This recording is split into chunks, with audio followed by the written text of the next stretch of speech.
This is going to be a relatively light-hearted, tongue-in-cheek look at AI. There's going to be a little bit of audience participation, 3 of you, which I won't pick on people if I get a volunteer, which will be helpful. So it's nothing to worry about. So we'll just go through the slides to start.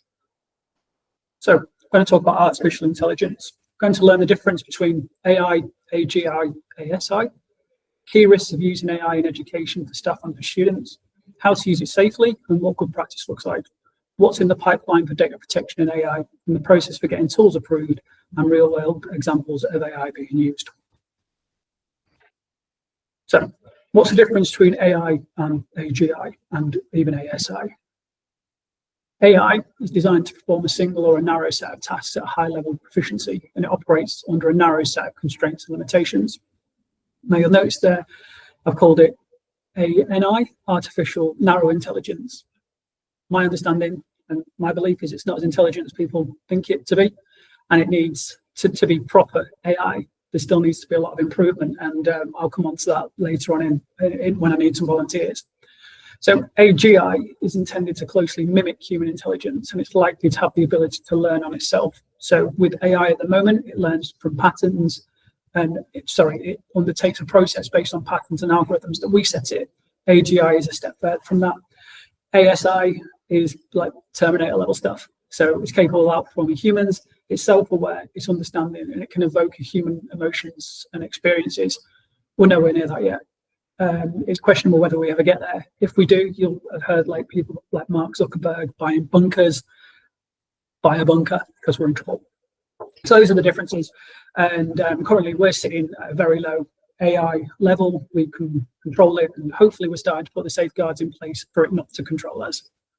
So key risks to using AI. It processes inaccurate data. And what I mean by that is there was a French company which decided that for its AI to learn, they were going to feed it the internet, and it learned everything. But well, it obtained everything. It obtained public-facing Facebook accounts. It obtained private Facebook accounts, and there's a significant legal case going on about this at the moment. NOYB is a company called None of Your Business, and it protects data subjects. And the reason it needs to do that is AI hallucinates. Rick kindly gave me the example, which I had a look at. There was AI that created a story about a Norwegian man being in prison for killing his children. Children are alive. Man wasn't in prison, but it was still there. It was still a story.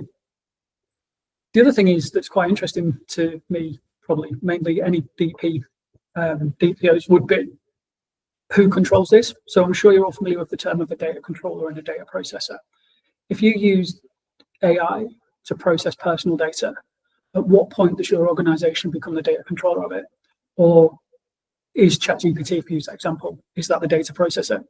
If you get a subject access request or a request to delete data, is it ChatGPT that deletes it?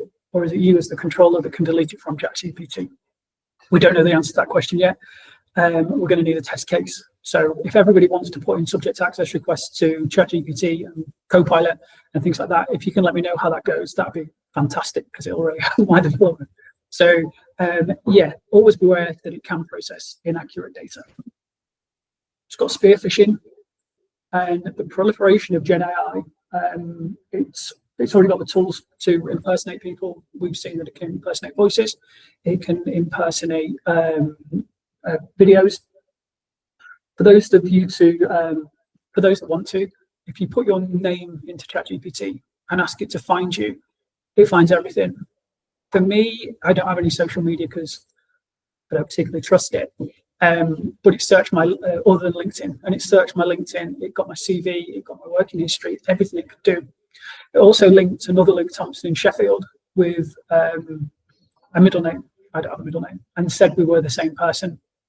So it builds a comprehensive profile about what it perceives to be an individual and gives a lot of data if it's ever lost.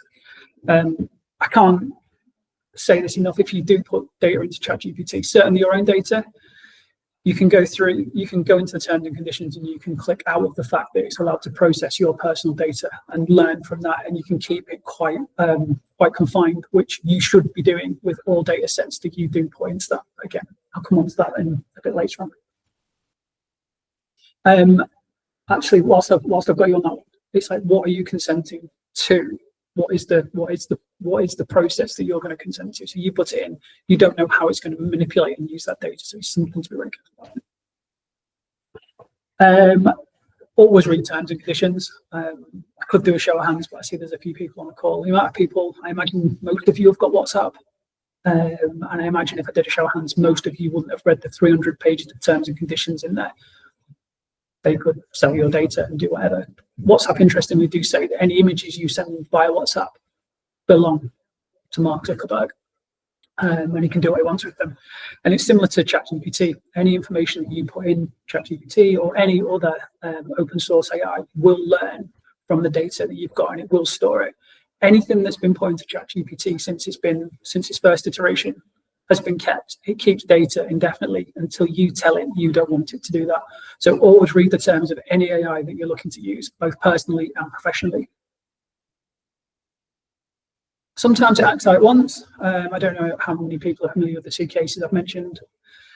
Amazon wanted to use it for hiring purposes.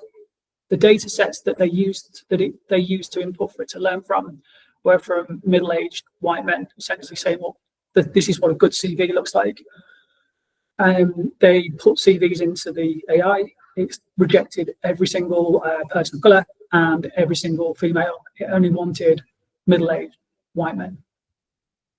Detroit police used being the opposite word, they abandoned it, used facial recognition AI that had a success rate of 12%.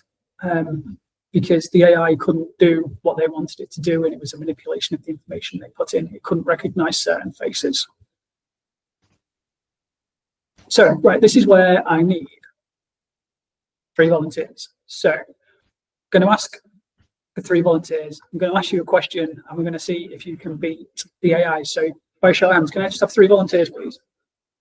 It won't require you being on camera. I'll happily say text in a chat.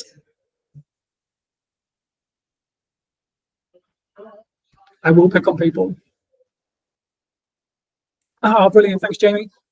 Anybody else? We need 2 more. And Rebecca, 1 more.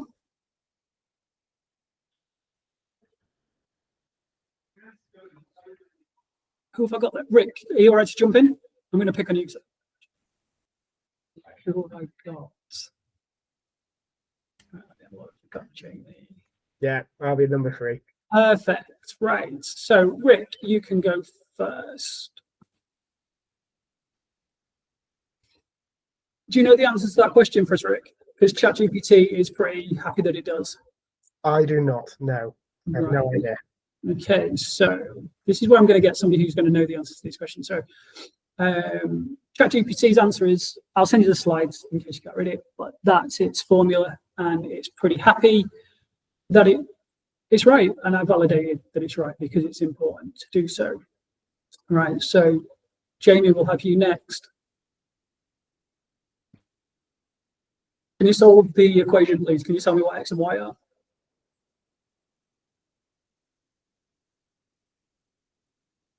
This is where Jamie's going to be like a super mathematician and know the answers to these questions.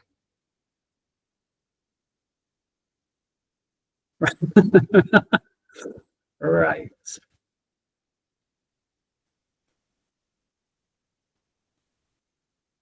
So it's X is 1, Y is 2. Of course it is. So Rebecca, can you answer this question for me, please?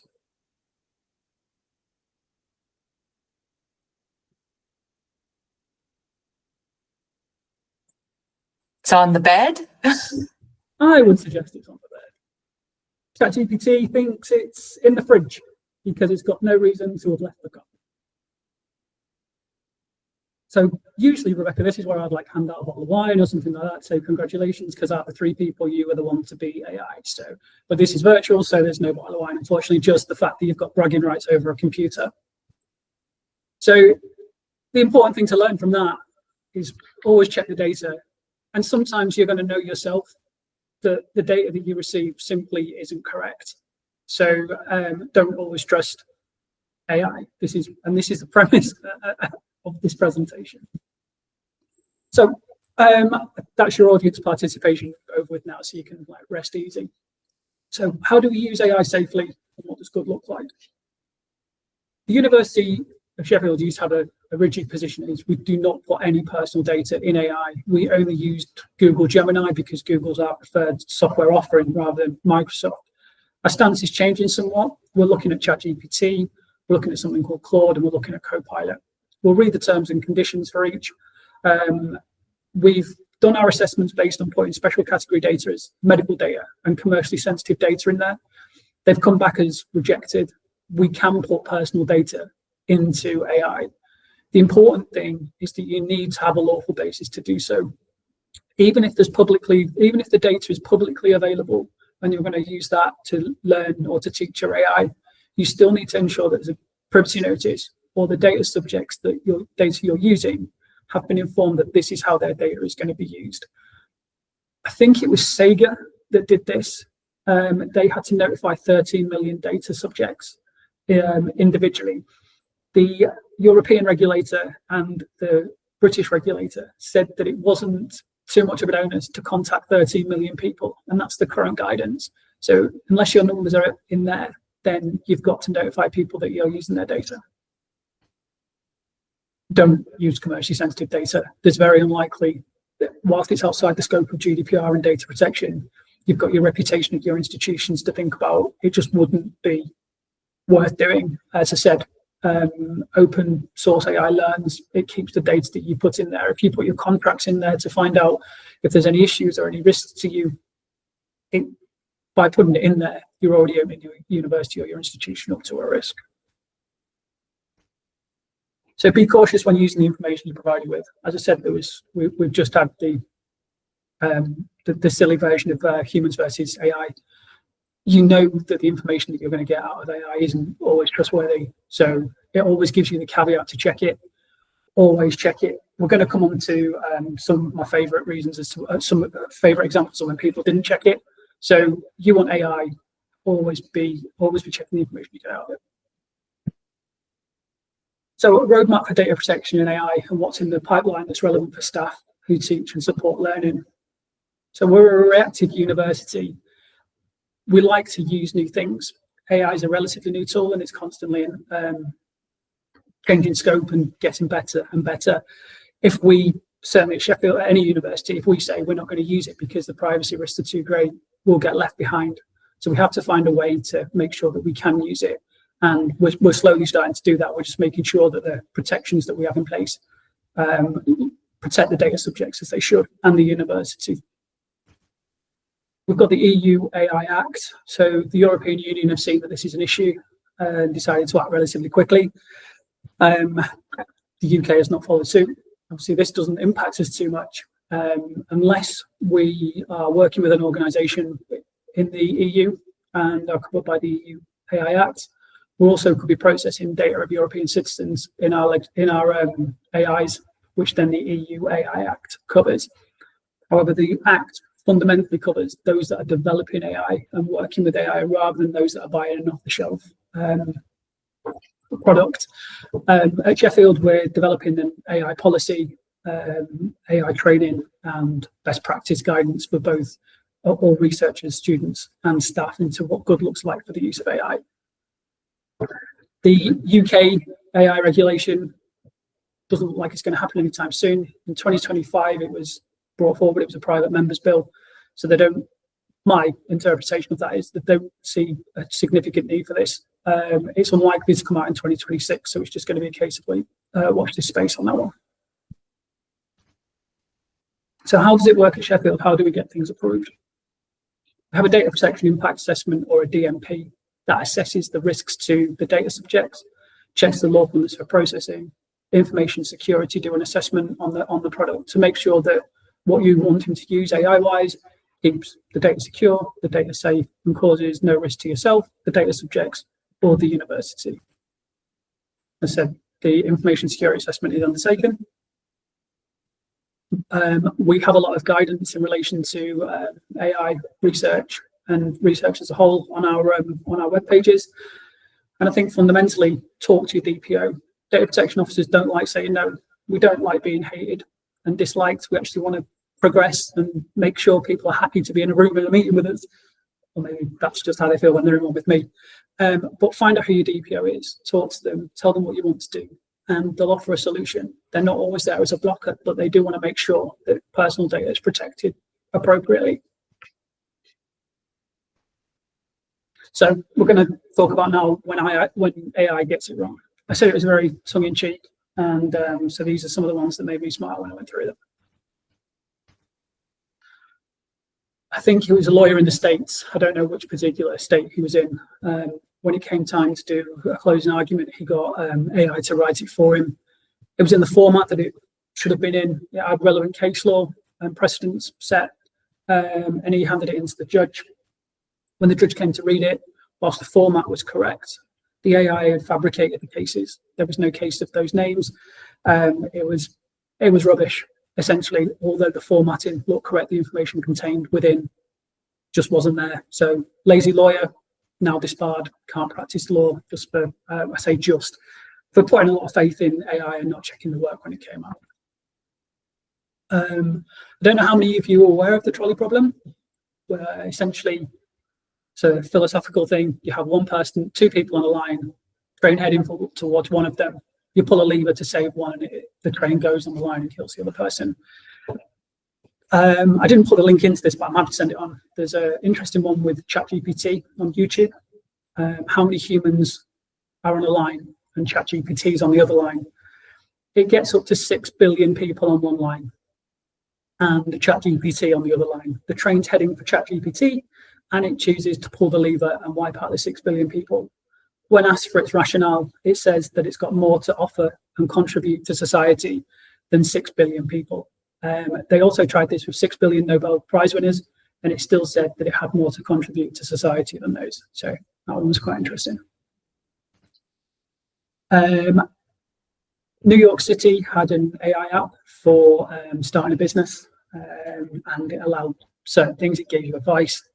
So if you're wanting to start a business in New York and you took the advice from this, you were allowed legally to steal your workers' tips. You were allowed to serve food that had been nibbled by rats. You could discriminate if you were a landlord on the basis of somebody's income. And finally, it was legally allowed to sexually harass firefighters. So that AI got taken off, and the bugs were never truly worked out, and it didn't go back. This one had NBA basketball players.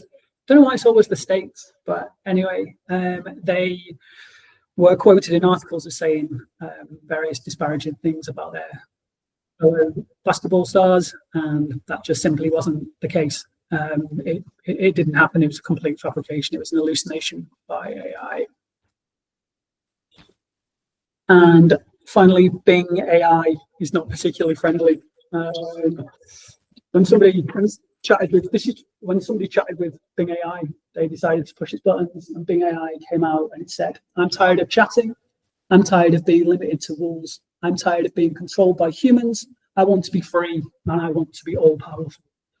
As I said, bordering on ASI, but I think there is a significant advancement in AI. We do keep learning. Used to ask ChatGPT how many R's were in the word strawberry, and it used to tell you there was 2 in there, and it would tell you you were wrong when you pointed out its mistake. So whilst it is evolving and getting better, the data that you get out needs to be tested. It needs to be considered. It's still potentially you shouldn't be putting personal data in there. I know for a fact there's a company that's in the UK that's creating synthetic data that can be bought and put in the AI to teach it and to learn. Whilst it's arguable that the data on the internet's freely available, you've still got your privacy notices and your lawful basis to consider, whereas fabricated data and synthetic data, you don't. So for once, I'm not going to tell people not to use AI because I think it's important that we do. I'm just going to tell you to make sure that you're compliant when you do, and that you're happy that it's not to be trusted in every instance. and that you will need to do a little bit of testing rather than just relying on the data that you're provided. Thank you.